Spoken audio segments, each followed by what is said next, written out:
Hey everyone, it's Bailey O'Brien here. I'm here with a very inspiring cancer thriver, Stacy Ward, who is in her third battle with cancer. And I wanted to share her story, or she's going to share her story with you.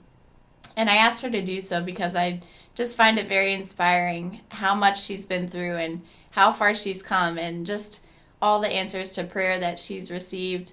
I've been following her story for a while, several months now, and there was a point where she was not expected to live more than an hour. And her story is, I'll let it speak for itself. So, without further ado, Stacy, thank you so much for joining us. I know people will be inspired, not just cancer survivors themselves, but anyone else who's watching, not to give up hope.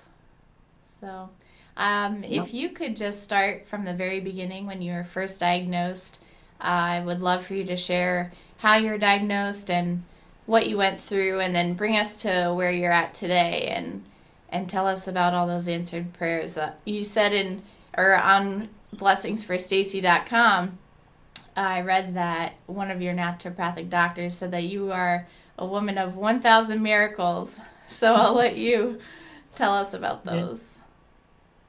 Yeah, it's my journey started in 2008, and I was with pain. I didn't really have a lot of symptoms, but I went to my doctor and told him that I had this pain in my leg, and was so they thought, well, we'll take an X-ray of it. And they took an X-ray, and they said, it's just a torn ligament. Go home, ice it, and if it's giving you trouble next week, come back. And I did. It didn't get any better. It actually was getting worse. It was hard to walk. And so they finally sent me to a specialist, an orthopedic, to see if he could find anything. Well, he found that he took an X-ray of it and found that it was cancer. So they sent me to a bone oncologist, and then they sent me to, we had a doctor at the school that I worked at. He was on the board. He was actually an oncologist, a blood oncologist. And so he wanted to take care of me. And so we were not really sure I had no family that had any cancer. So we really weren't sure about any other options, but listening to the doctor and going the path that the doctor tells you to go. Mm-hmm. And so we really trusted this Christian doctor, and we really, we thought we were making the right decisions that God would want us to make, and following him and going the chemo route. And so we went the chemo route the first time, and went into remission, and then but a year and a half later it came back. And it came back in my ovaries. And this is a place that you are not supposed to get non-Hodgkin's lymphoma. And the brain and the ovaries are supposed to be blood barriers that cancer will not go. And it happened to go in the ovaries. So they gave me a hysterectomy, or a partial hysterectomy, and because it was just on one ovary. And then I went through chemo again, but the chemo that I did the second time was what they give to breast cancer patients. And so I lost my hair, and it was I knew it was a very strong chemo this time, because when they gave it to me, they came in protective gear, the mask, the gloves, And when they gave it to me, I had to eat ice chips at the same time that they were giving it to me. And so it was, kind of a wake-up call. We knew, should we do this, kind of chemo, or should we question it? But we trusted our doctor again, and we went ahead and did it. And through that, it seemed to go in remission again. I was in remission that time for about 4 years. So we thought we were in the clear. And then 2015 is when I had double vision. It started out with fluid in my ears. And so it was around April. So I thought it was just allergies. So I'd go to my doctor. They'd give me antibiotics for fluid in the ears, and it wouldn't go away. And then then the pressure from the tumor, I guess, was on one of my nerves in my eye, and I began to have double vision. That's when I decided to go to my oncologist. And they did another scan, or they did a PET scan at that time, and then that's when we found out that I had the nasopharyngeal.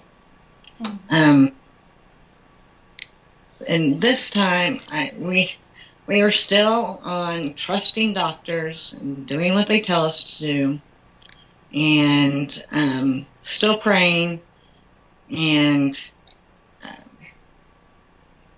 we went through chemo and radiation this time, and totally knocked my body down to where I was very weak. I was needing help walking, even a short distance to the restroom.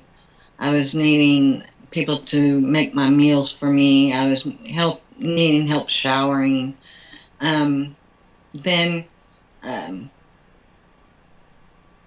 we had done one last scan with the doctor when I was done with all this, and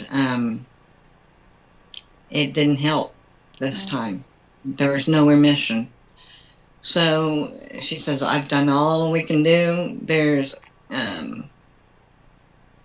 no trials. There's nothing out there to help you at this time. She told my husband that just make her comfortable, and it's, I'd give her 6 months. And that's when my sister-in-law started researching, and she got us in touch with Ryan Loff, and he was telling us about CHIPSA, and I knew that I was not ready to just give up. Just something in me, which I count to God's strength and power, and he was telling me, it's not time for you to give up. It's not time for you to just be comfortable. There's something else out there. And so... And when was this? This was the January of 2016 is when I first met him, and we decided in February to start. I got in contact with them, got all the information, how much we needed and that kind of thing, and we started fundraising. And we did all kinds of things. We did raffles, we sold T-shirts, we did U-carrying, we did anything that we could think of to raise money to be able to go. And I'm so glad that we did. Once we went there and learned the Gerson therapy, everything started turning around. I started getting energy, and I started, my stamina was coming back, and I've been on that therapy for a year, May, and I'm gaining weight. My hair's starting to grow back. My coloring is coming back. That I did have a setback in September. We were moving from Missouri to Oklahoma, and we're not quite sure what triggered it, but and it's acid. It came down with acidosis. I'm not sure exactly what I came down with, but they were calling in the family at that time in September, and we're saying that, again, I had shorter than 6 months. I just was, any day now I was going to pass away. Had all the symptoms and signs, but when I was not able to, my family was praying, and they were asking. My children were praying over me, and after a week, I just woke up one day, and so God answered our prayers again, and I've progressed, and that's when I turned around and gained the weight, and we just keep on going. That's amazing. But tell us more about what happened when you had the acidosis. You were in the hospital, right? Yes. Just in the middle of the night, I kept on getting up and down, and my husband was very worried. I had gone in a week before, dehydrated, and so they'd given me fluids that week, but 3 or 4 days later, is when he had to call the ambulance in the middle of the night, and they took me to the hospital. And that's when they were doing that last scan, and saying that I had all the signs of that they had the acidosis, and they just knew that I was going to be gone within hours. And they went ahead and they say that I was alert enough to ask for fluids. And so they ended up giving me fluids, and my blood pressure and oxygen were going up, but I was still needing assistance. And so they decided that I go home on hospice, but still preparing the family that I was not going to make it. And so everybody was coming, friends and family were coming in to visit for the last time, and praying with my family, and we had a hospice pastor that was praying with my family, my husband, and my kids. And so I went home on hospice, and about 4 days later, I just woke up more alert but confused. I didn't know that I was on hospice, didn't realize I was in a hospital bed at my in-laws' house. And my son from Missouri had came down, and hadn't seen him in a few months. So they kind of answered my questions and were trying to give me little bits of information, but not overwhelming me with a lot of information at that time. But then I woke up and I was more alert, and then that's when I started slowly getting back into the routine of the Gerson with the juices and the fruits and vegetables again. So you had cut back on that before? No, just while I was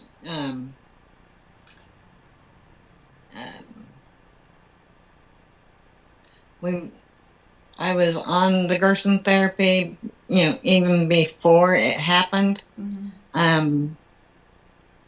and we just continued. But my appetite when I woke up was a grape and a half was all I was eating all day. And so my appetite was slowly progressing again as time went on.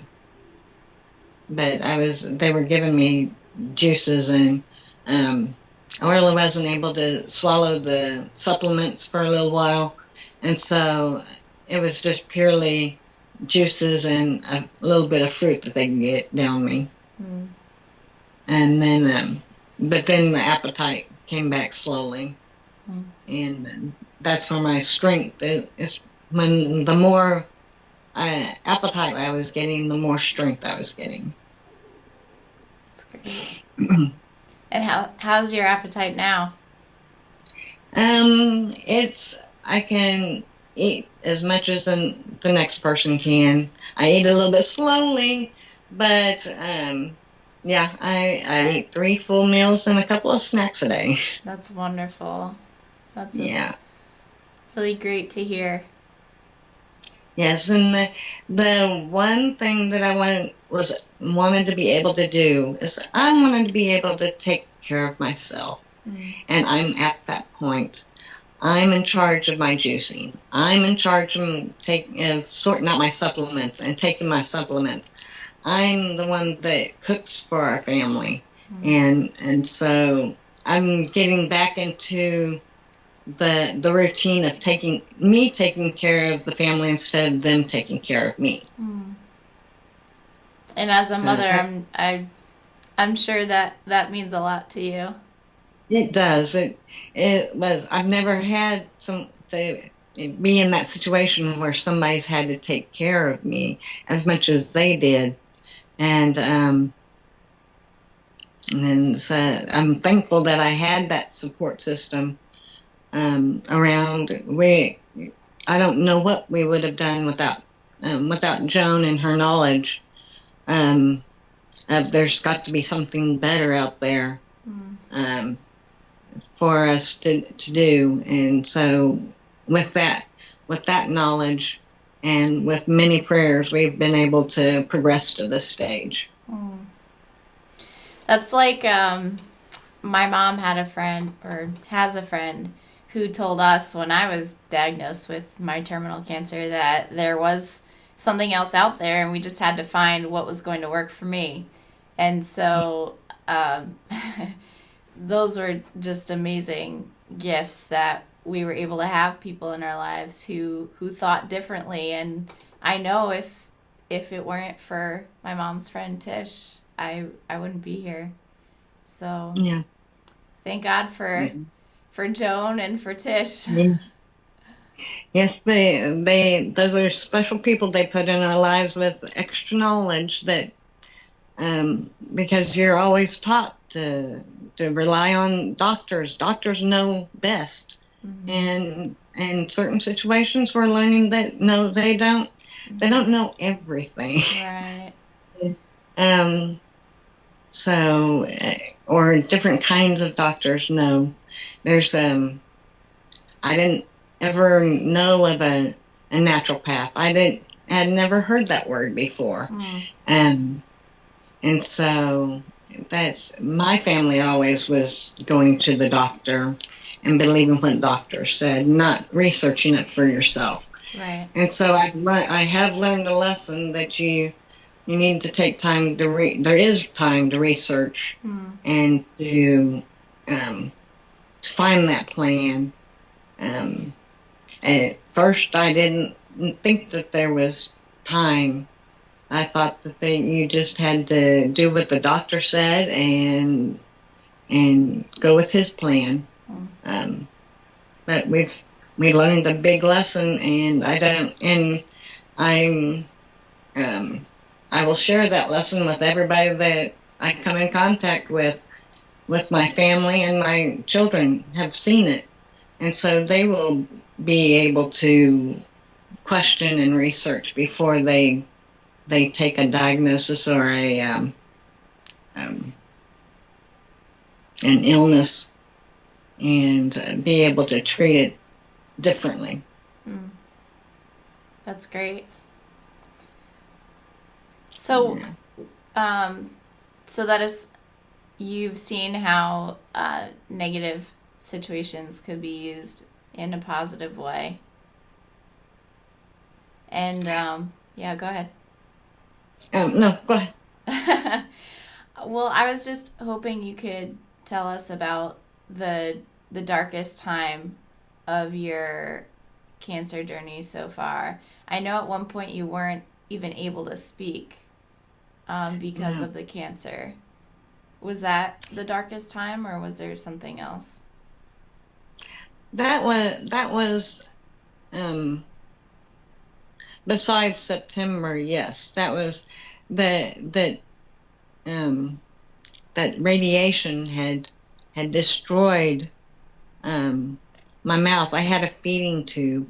I wasn't able to open my mouth very wide. It's still difficult, but I've come a long way to where people are able to understand me more easily than they were back then. Um, I would shy away from talking on the phone because of not being able to articulate and announce the words they were supposed to. Um, it was a very lonely, dark time. I mean, when Thanksgiving dinner, I had a tube while my family was in the next room, and enjoying the fellowship and actual food. I was with, a tube and juice or the milk, the formula that they use, and so it isolated me a lot from family activities. Mm. I felt by myself, alone, kind of in that journey at that time, um, because nobody else could drink a shake and that kind of thing. And I wouldn't want them to deprive them of that the food that they needed, but I just kind of felt like that it that radiation destroyed something that as simple as eating. Mm. That and I don't think I was ever angry at it. I wasn't angry with God about it. It was just something that I had to do. But but the destruction that the radiation and chemo did was horrible this time. That I didn't really have a lot of side effects the last chemo sessions that I did. I would just sleep. It made me sleep a lot, but I had more side effects with this term than I did, ever, and so it really took a toll on my body. I can't believe how much chemo and you have your little dog there. That's so cute. Oh. I just I'm in awe of how many treatments you've been through with chemotherapy and radiation, and how your body has bounced back from that. That is the miracle. That it truly is, because you don't see many people bounce back and recover like that. So I used to brush off the phrase "you're a miracle," but I think that's an insult to God when I really thought about it. It's like He has saved me. He's got a purpose for me, and to say that I'm not a miracle,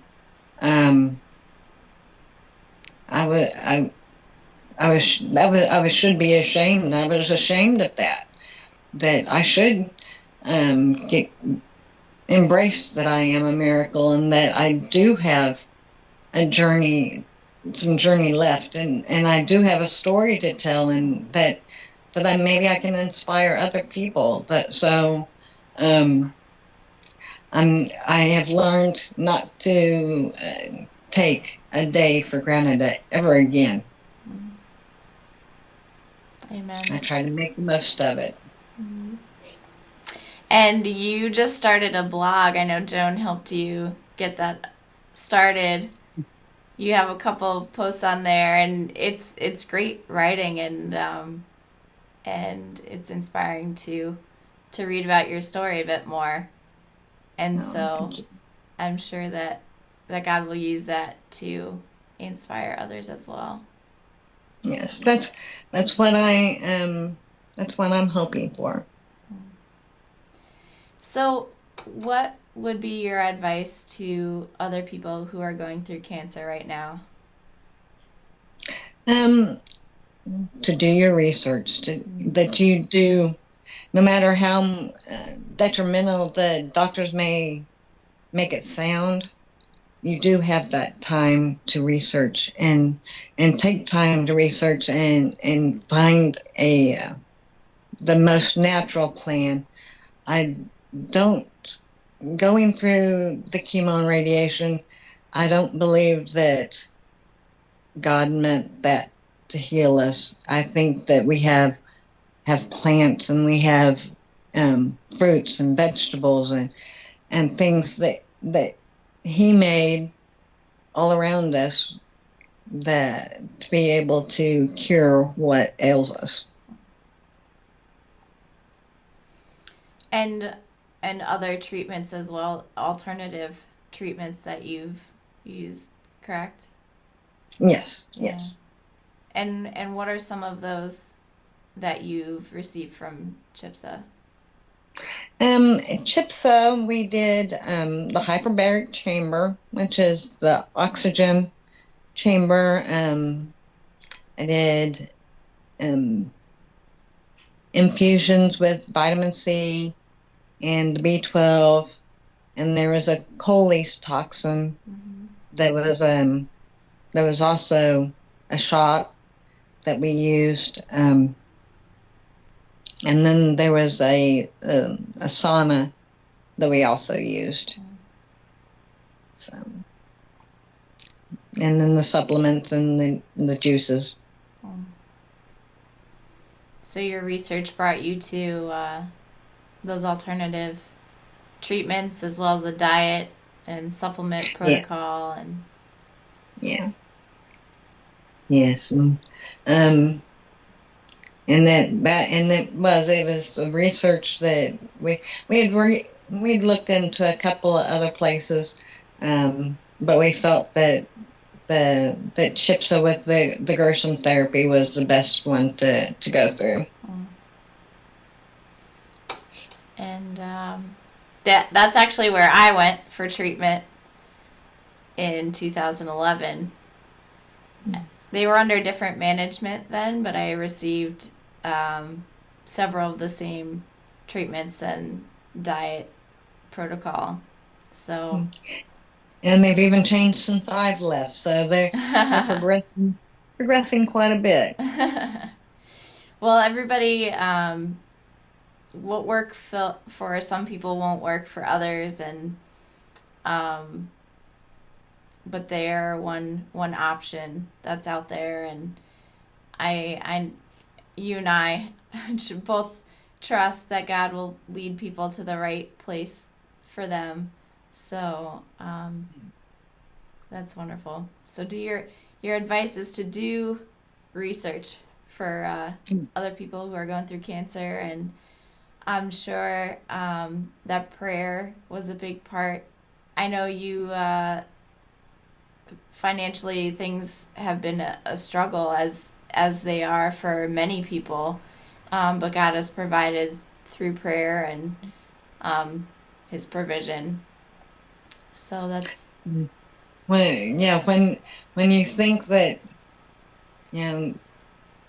there's no way to be able to raise that much money to go to CHIPSA, or there's no way to put food on the table. We've never gone without electricity. I've never gone without a roof over my head. I've never gone without food, supplements. God has used somebody out there to help us along in this journey. So it's He knocked us down all the way down to be able to fully rely on Him. And it was a lesson for not only me, but my husband and our family. So it's He used the right people at the right time. It's a beautiful story. Oh, thank you. Yeah. Well, I'm so glad you're doing well. I pray for continued progress for you. I know you haven't had a scan in a while, but you said you're hoping to do a thermogram soon. Yes. And hopefully that will show some good news and just keep, yeah. Yeah. And as soon as we get good news, we'll be sharing it with everybody. Yeah. I'm looking forward to it. Yes, we are too. Well, thank you so much for taking the time to share your story. I know that it will be a great blessing to those who watch it. And we will be in touch. So thank you again. Thank you. You're welcome.